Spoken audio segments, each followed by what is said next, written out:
Le vieil homme aperçut par hasard une jolie jeune femme en train de faire un live avec un compte à rebours de mort affiché au-dessus de sa tête. Son regard étrange provoqua une violente réprimande de la part de la jeune femme. Malgré tout, il tenta gentiment de l'avertir de rester éloigné de la rivière. Mais la jeune femme, sans écouter, lui donna une gifle et le critiqua pour sa manière trop ringarde d'aborder les gens. Voyant cela, l'homme secoua la tête, impuissant. Mais à peine avait-il tourné les talons que la jeune femme tomba réellement dans la rivière. Quand il la repêcha, elle ne respirait déjà plus. Ce fut à ce moment-là qu'il comprit qu'il possédait la capacité de voir le compte à rebours de la mort des gens. Il pensa immédiatement à sa fille. Lorsqu'il arriva à l'endroit où sa fille assistait à une rencontre avec une célébrité, il heurta accidentellement une jeune fille à l'entrée. Alors qu'il s'apprêtait à s'excuser, il fut attiré par le compte à rebours de mort au-dessus de la tête de la fille. La cause était un typhon. Il la prévint aussitôt. Ce constat le fit se sentir impuissant, mais en regardant les autres personnes dans la salle, il fut frappé de stupeur. Tout affichait sans exception une mort prévue dans 10 minutes à cause du typhon. Il comprit alors que le typhon allait vraiment arriver. Il se précipita alors vers sa fille, l'attrapa et lui dit que le typhon approchait, qu'elle devait quitter les lieux immédiatement. Mais l'ami de sa fille exigea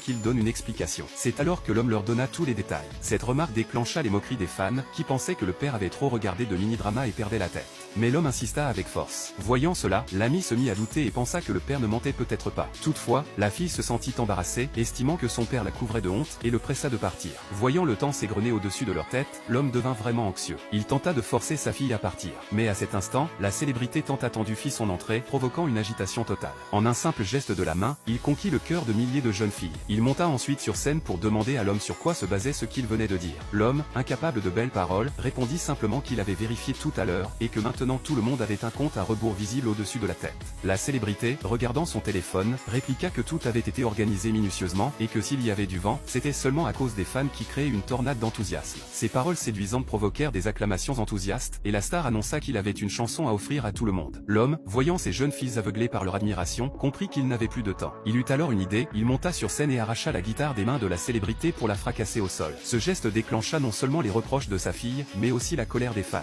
La star, regardant sa guitare brisée puis l'homme en désordre devant lui, se leva furieux et lui donna un coup de pied, le projetant au sol. Il s'apprêtait à le corriger, mais l'ami de la fille s'interposa, disant que les fans les regardaient et qu'ils ne devaient pas s'emporter. Elle releva alors l'homme à la hâte. Mais encouragée par les cris des fans, la célébrité, euphorique, ramassa sa guitare pour la frapper contre lui. L'ami, d'un geste rapide, poussa l'homme pour le protéger et l'incita à fuir. Mais en voyant le compte à rebours décroître dangereusement, il savait qu'il était déjà trop tard pour fuir. Il se retourna vers un petit sous-marin en forme de phoque à l'arrière et, sous les regards étonnés, coupa la corde qui le retenait. Voyant cela, la star fulmina, accusant l'homme d'avoir détruit sa guitare et maintenant de démolir ses installations. L'ami supplia alors la fille d'emmener son père au loin, mais cette dernière, arrivant devant lui, le réprimanda violemment pour avoir gâché l'événement, estimant qu'il méritait une correction. L'homme attacha d'abord la corde autour de la taille de l'ami, puis tenta une dernière fois de convaincre sa fille de partir. Mais celle-ci le repoussa violemment, affirmant que si un typhon devait vraiment arriver, elle serait ravie de mourir aux côtés de la célébrité.